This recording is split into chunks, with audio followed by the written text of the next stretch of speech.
माननीय मुख्यमंत्री जी। अध्यक्ष जी, माननीय सदस्य ने एक बहुत महत्वपूर्ण मुद्दे की ओर सदन का ध्यान आकर्षित किया है और वास्तविक तथ्य इस माननीय सदन के समक्ष आने चाहिए।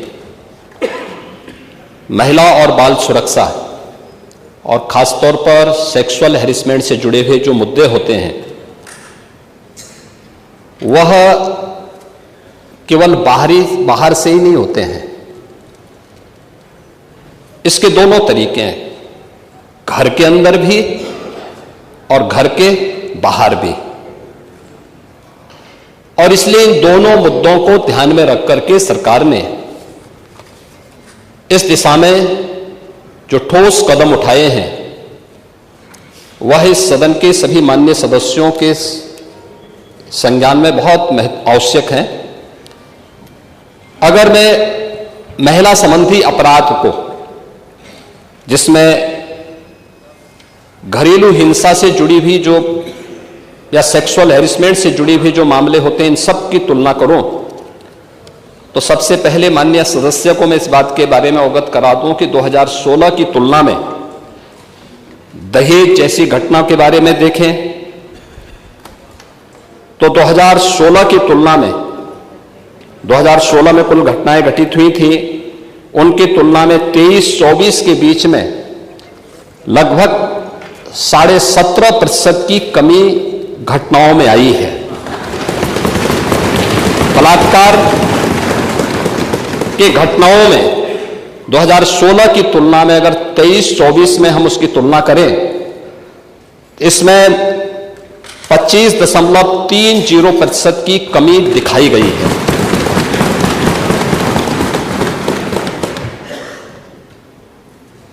लेकिन अगर हम इन सभी बातों को ध्यान में रखें कि 17 से लेकर के 24 के बीच में महिला और बालिग जो नाबालिग बच्चे हैं उनके खिलाफ यौन उत्पीड़न से जुड़े हुए जो मामले हैं, उनमें से प्रदेश सरकार ने अपने प्रोसिक्यूशन विंग को मजबूत करने का परिणाम सामने आया है। 24,402 प्रकरण में अभियुक्तों को अब तक सजा दिलाई जा चुकी है। 17 से लेकर 24 के बीच में पास्को अधिनियम के अंतर्गत 9,875 अभियोगों में सजा दिलाई गई है। 2022 से 24 के मध्य में महिलाओं के विरुद्ध पास्को अपराध में न्यायालय के द्वारा 16,718 अभियुक्तों को सजा दी गई है, जिनमें 21 को मृत्युदंड, 1713 को आजीवन कारावास, 4,653 को 10 वर्ष या उससे अधिक के कारावास और 10,331 को 10 वर्ष से कम के कारावास की सजा भी दी गई है।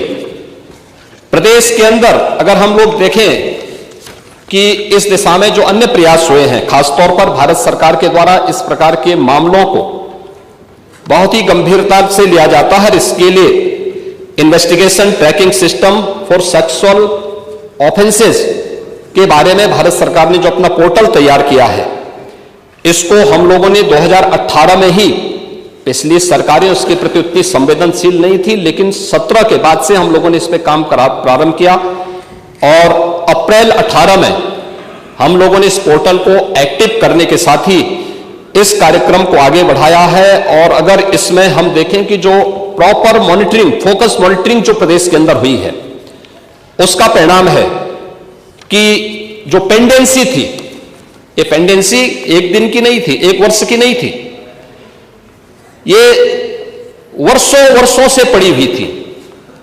महिला संबंधी अपराध से जुड़े हुए मामलों में, बलात्कार के मामलों में, नाबालिगों के साथ जो उनके सेक्सुअल हैरेसमेंट से जुड़े हुए जो मामले थे, वर्षों से पेंडिंग थे। उस पेंडिंग्स को पूरा करने के साथ आज मुझे बताते हुए प्रसन्नता है कि उत्तर प्रदेश देश के उन टॉप 3 राज्यों में है जिन लोगों ने पेंडेंसी को पूरा करते हुए, और देश के अंदर जो पेंडेंसी रेट के आधार पर प्रदेश का देश में द्वितीय स्थान, और इन मामलों को अपराधियों को सजा दिलाने के मामले में, मामलों के पूरी तरह निस्तारण के मामले में देश के अंदर तीसरे स्थान पर उत्तर प्रदेश है। महोदय, ई प्रोसिक्यूशन में उत्तर प्रदेश देश का सबसे बड़ा राज्य है, लेकिन ई प्रोसिक्यूशन प्रणाली को लागू करने वाला राज्य भी है और इसमें देश के अंदर नंबर 1 स्थान पर यूपी का स्थान है। महिला और बाल अपराध संबंधी अभियोगों के निस्तारण में देश में प्रथम स्थान है। लगभग हमारे 98% से अधिक मामलों का निस्तारण करने में उत्तर प्रदेश आज देश का वह पहला स्थान रखता है। और मैंने जो पहले भी कहा, घरेलू हिंसा से पीड़ित महिला के लिए 181 की एक सर्विस है और 1090 बाहर महिला संबंधी अपराध के लिए जब कोई घटना घटित होती है तो कोई महिला कॉल करती है तो उस पर तत्काल सेवा उन्हें उपलब्ध होती है। इन सबको इंटीग्रेट करने का काम भी 112 के साथ इंटीग्रेट करने, 181, 1090 और 112 को भी इंटीग्रेट करके अगर कहीं भी सूचना आ रही है उस सूचना को संबंधित तक भेजने के साथ ही उसको तत्काल रिलीफ मिल सके, इसके लिए भी यहां पर कार्य किया गया है। यही नहीं, प्रदेश के अंदर एक महिला थाना हर जनपद में स्थापित करने के साथ साथ एक अतिरिक्त थाने की जिम्मेदारी भी महिला थानाध्यक्ष को उपलब्ध करवाया गया है। और हर थाने में जो प्रदेश के अंदर 1585 थाने हैं, इन 1585 थानों में महिला हेल्प डेस्क अलग से बना करके एक व्यवस्था बनाई है। और 2020 से हमारी सरकार पूरे प्रदेश के अंदर मिशन शक्ति के एक अभियान को आगे बढ़ा रही है। मिशन शक्ति के अंतर्गत पिछले 7 वर्ष में हम लोगों ने लगभग 1.5 लाख पुलिस कार्मिकों की भर्ती की है प्रदेश के पुलिस बल में। और मुझे बताते हुए प्रसन्नता है कि 17 के पहले जितनी भी भर्तियां हुई उन सभी को अगर हम जोड़ लें तो कुल 10,000 महिला पुलिस कार्मिक भर्ती हुई थी। लेकिन 17 से लेकर के 22-23 तक जो भर्तियां हुई, इन भर्तियों में प्रदेश में 20,000 से अधिक महिला पुलिस कांस्टेबल की भर्ती करने में हमें सफलता प्राप्त हुई। यानी आजादी के 70 वर्षों में जितनी भर्ती हुई थी महिला, उससे दुगनी भर्ती अकेले 5 वर्ष के अंदर हमने पुलिस महिलाओं को यहां पे भर्ती किया।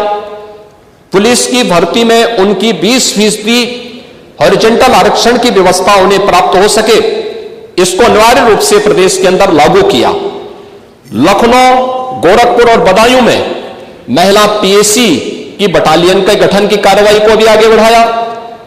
लेकिन जो पुलिस कार्मिक महिलाएं भर्ती हुई थी वे केवल एक कांस्टेबल के रूप में ऑफिस के कार्य को या थाने तक ही अपने को सीमित न रखे, बल्कि महिलाओं की सुरक्षा के साथ साथ शासन की योजनाओं को महिलाओं तक पहुंचाने के लिए उनकी प्रतिभा का लाभ समाज ले सके, इसके लिए प्रदेश के अंदर 10,000 से अधिक महिला बीट स्टेशन स्थापित किए गए, महिला पिंक बूथ की स्थापना की गई और यह भी व्यवस्था लागू की गई कि ये महिला बीट पुलिस अधिकारी हर मिशन शक्ति के अंतर्गत वहां पर जाएंगी, वहां पर सप्ताह में एक बार जाकर के महिला संबंधी घरेलू हिंसा का हो या बाहर की सुरक्षा से जुड़े हुए कोई मुद्दे होंगे, इन पे तो चर्चा करेंगे ही, इससे संबंधित समाधान भी निकालेंगे। लेकिन इसके अलावा महिलाओं से संबंधित, उनकी सुरक्षा से संबंधित जो भी या उनकी स्किल डेवलपमेंट से संबंधित या उनके स्वावलंबन से संबंधित कौन सी स्कीम केंद्र या राज्य सरकार की है, इनसे भी गांव की महिलाओं को अवगत कराएंगे। और ये मिशन शक्ति का एक कार्यक्रम प्रदेश के अंदर लगातार ये जारी है और इसके बहुत अच्छे परिणाम भी हम सबके सामने देखने को मिले हैं। ये सरकार महिला सुरक्षा के प्रति पूरी तरह गंभीर है और उस गंभीरता का परिणाम ही है कि प्रदेश के अंदर इस सरकार ने आने के बाद सबसे पहले शोधों पर लगाम कसने के लिए जो कार्रवाई की एंटी रोमियो स्क्वाड का गठन, उसका एक उदाहरण है। और मुझे बताते हुए दुख है कि एंटी रोमियो स्क्वाड का जब हमने गठन किया था सबसे पहले समाजवादी पार्टी ने इसका विरोध किया था, उसने विरोध किया था। और मुझे बोलने में भी कोई संकोच नहीं है कि महिला संबंधी अपराध से जुड़े हुए ज्यादातर मामलों में समाजवादी पार्टी से डायरेक्ट या इनडायरेक्ट जुड़े हुए लोग उसमें इन्वॉल्व पाए जाते हैं। और यही नहीं, महिला संबंधी अपराध में ये उस पीढ़ी का प्रतिनिधित्व करते हैं, ये उस पीढ़ी का प्रतिनिधित्व करते हैं जिस पीढ़ी ने जिसने कहा था कि लड़के हैं गलती कर देते हैं। ये महिला सुरक्षा की बात क्या करेंगे? ये महिला सुरक्षा के लिए तो समाजवादी स्वयं ही एक गंभीर खतरा है। और इसीलिए महिला सुरक्षा के बारे में प्रदेश सरकार पूरी तरह सचेत है, सक्रिय है। हर बेटी को भी, हर व्यापारी को भी सुरक्षा प्रदान करने के लिए पूरी तरह प्रतिबद्ध है। प्रश्न संख्या 2, माननीय मुख्यमंत्री जी, आपने बताया इतने को हमने दंडित कराया, तो क्या पूछा गया था कुल कितने घटनाएं हुई? तो जो दंडित हो जाते हैं कोर्ट से उन्हीं को आप घटना मानते हैं कि जो घटनाएं घटती हैं उनको भी घटना मानते हैं? यह स्पष्ट कर दें कुल कितनी घटनाएं घटित हुई? आपने नेता प्रतिपक्ष, मैं आपका सम्मान करता हूं और आप दो बार इस माननीय सदन के अध्यक्ष के रूप में अपनी सेवाएं दिए हैं और आपने पहला प्रश्न किया है आज यहां पर। पहले तो आपके चयन के लिए मैं आपको बधाई देता हूं। ठीक है, अलग विषय है कि आपने चचा को गच्चा दे ही दिया। चचा बेचारा हमेशा ही ऐसे ही मार खाता है, उनकी नियति ही ऐसी है, क्योंकि भतीजा हमेशा भयभीत रहता है। लेकिन आप इस सदन के एक वरिष्ठतम सदस्यों में से हैं, आपका मैं सम्मान करता हूं। मैंने आपको पहले भी बताया कि 24,000 जो महिला संबंधी अपराध थे प्रदेश के अंदर 2016 में, अगर हम देखेंगे तो बलात्कार की जो घटनाएं घटित हुई थी वह 1838 हुई थी। लेकिन अगर मैं 24 के अंदर की घटना बताता हूं, इनकी संख्या है 1373। और मुझे लगता है ये घटनाएं बताती है 25% से अधिक की कमी इस बारे में बताती है कि अपराधी आबादी तो बढ़ी होगी इस दौरान, और आबादी बढ़ने के क्रम में अपराध कम हो रहा है, नियंत्रित हो रहा है। लेकिन जो मैंने कहा, महिला संबंधी अपराध दोनों प्रकार के होते हैं, घर के अंदर भी होते हैं और घर के बाहर भी होते हैं। दोनों के लिए सरकार ने उस प्रकार की सेवाएं भी उपलब्ध की हैं। घरेलू हिंसा से संबंधित मामलों में 181 की सेवा है।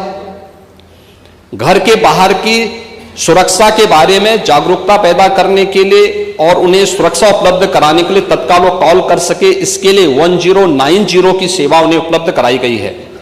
लेकिन साथ साथ क्विक रिस्पांस टीम 112, इन दोनों के साथ इंटीग्रेट करके अगर कहीं भी कोई अपराध होता है, अगर इन तीनों में से किसी को भी कॉल करेंगे तो वहां पर आपको सेवा उपलब्ध होगी इसके बारे में। लेकिन इस पे समय पे चार्जशीट दाखिल करना, डिस्ट्रिक्ट मॉनिटरिंग कमेटी की बैठक के साथ जुडिशरी के साथ बेहतर तालमेल बना करके इस प्रकार के मामलों में समय पे अपराधियों को सजा दिलाने के लिए एक प्रोसिक्यूशन को आगे बढ़ाना और अपराधियों को सजा दिला दी जाए, यह महत्वपूर्ण है। उसी का परिणाम है जो मैंने आपको पहले बताया कि अगर महिला संबंधी जो उनके महिलाओं के विरुद्ध और पास्को संबंधित अपराधों में अब तक हम लोगों ने 16,718 अभियुक्तों को अब तक सजा दिलाई है।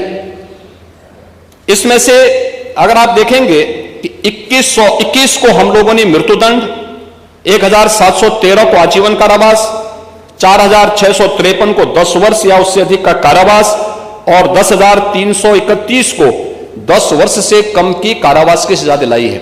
ये जो अपराध, जिन अपराधियों की सजा दिलाई गई है, इसमें आप देखते होंगे अक्सर समाचार पत्रों में आता है कि 1 महीने के अंदर दुष्कर्मी को सजा दिलाई गई। ये प्रोसिक्यूशन को फास्ट करने, समय पे चार्जशीट दाखिल करने का परिणाम है। नहीं तो होता क्या है, जब हम लोग इसमें लापरवाही बरतते थे सरकार संज्ञान नहीं लेती थी, विभाग संज्ञान नहीं लेता था, लोकल स्तर पर संज्ञान नहीं लिया जाता था, अपराध बढ़ते थे और फिर इनको हल्केपन से लेने का दुष्परिणाम क्या होता था कि हर ऐसा अपराधी स्वच्छंद होकर के अपराध भी करता था और फिर समाज उसके बारे में देखते हुए भी उसके खिलाफ कार्रवाई नहीं कर पाता था। लेकिन आज अपराधी के मन में भय है और उस भय का परिणाम आज हम सबके सामने देखने को मिल रहा है कि उत्तर प्रदेश का जो ई प्रोसिक्यूशन पोर्टल है वो देश के अंदर नंबर 1 पर है और उत्तर प्रदेश इस मामले में ऐसे अपराधियों को सजा दिलाने के लिए, महिला संबंधी अपराधियों को, जो भी ऐसे अपराधी हैं उनको सजा दिलाने में उत्तर प्रदेश देश के अग्रणी राज्यों में है। प्रश्न संख्या 2 शेरनील प्रधान। नहीं, माननीय मंत्री जी के दिए गए जवाब में पूरी तरीके से संतुष्ट हूं। बहुत बहुत धन्यवाद। प्रश्न संख्या 5 श्री महबूब अली। श्री महबूब अली मनीष नहीं, महबूब अली नहीं, वो तो हो गया, वो प्रसन्न है, आपको क्या मतलब? अरे किसी की प्रसन्नता में भी आप दुखी हैं? अरे भाई नहीं, और जब मौका आएगा तो प्रश्नकाल में कुछ नहीं होता, प्रश्नकाल में कोई व्यवस्था नहीं होती। प्रश्नकाल में माननीय मतलब मुख्यमंत्री जी ने कहा, प्रश्नकाल में मुख्यमंत्री जी ने जो कह दिया वो कह दिया, वो पक्का हो गया। बैठिए। संसदीय शब्द है क्या? अभी माननीय मुख्यमंत्री जी ने कहा कि भतीजे ने चाचा को गच्चा दिया। अरे ये हमेशा होता है, बैठिए। असंसदीय शब्द है। अरे पहली बार थोड़ी हुआ है, बैठिए। अरे हमेशा इतिहास में भी हुआ है।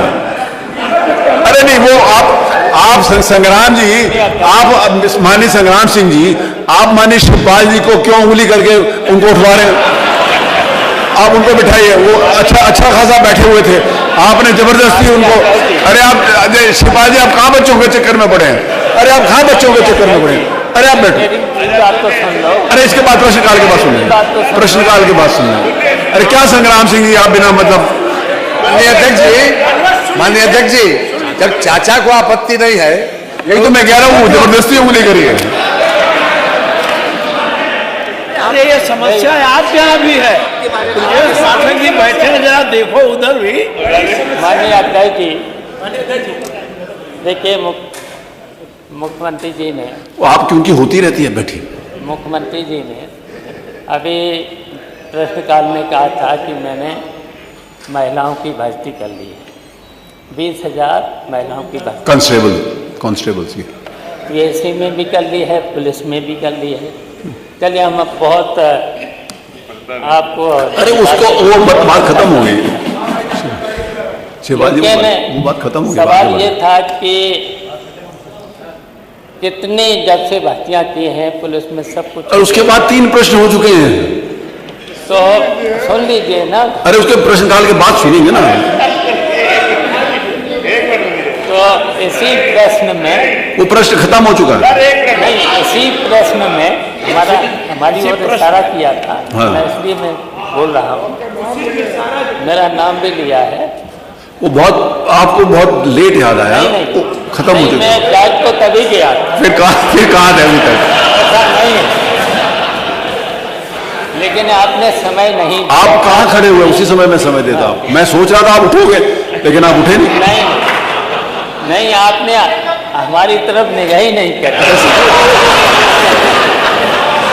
अरे हमारे कहीं पे निगाहें, कहीं पे निशाना, इसीलिए आजाद मुझे आपकी तरफ नहीं देखा। तो देखिए हमें कच्चा नहीं मिला है। देखिए पांडे जी बहुत सीनियर है, ठीक है, बहुत सीनियर है, और हम लोग देखिए समाजवादी हैं, और समाजवादी के साथ साथ आपकी तरफ से भी हमने कुर्सी का कहीं न कहीं इशारा किया था, हमें वहाँ पर बैठाला गया था, उसके बाद यहाँ पर बैठे, और यहाँ के बाद हम यहाँ पर बैठे, इसके बाद यहाँ बैठ गए हैं। मेरी शुभकामनाएं और आगे के लिए। फिर हम कहना चाहते हैं, मैं कहना चाहते हैं 3 वर्ष में आपके संपर्क में रहे, तो गच्चा तो आपने भी किया।